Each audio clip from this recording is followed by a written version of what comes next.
selama umur kita yang diberi setakat ini, dapat tak kita merasai halawah muannasah? Kalau tak dapat, bermakna tangisilah.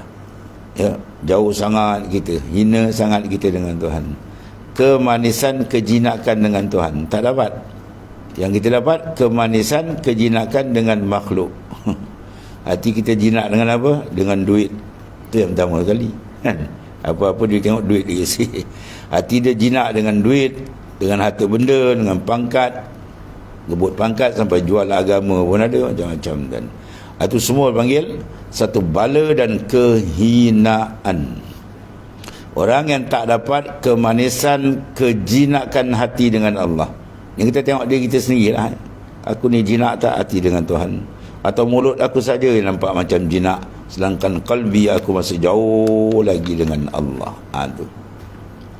Jadi di sini Ibnu Attak sebut, wahai Tuhan yang memberi rasa kepada kekasih-kekasihnya halawah muannasah, kemanisan berjinak, maka faqamu, bila Tuhan beri, tengok tu zauq, bila Tuhan beri itu faqamu baina yadai, maka berdiri dak dia antara Tuhannya, ya, mutamalliqin ay litalazzuz, berlazat dia, berindu dia dengan Tuhannya. Dapat lagi tuan-tuan? Kalau tak dapat lagi, sebelum malakul maut sampai, carilah jalan tu. Kalau tidak, sia-sia, rugi tuan-tuan.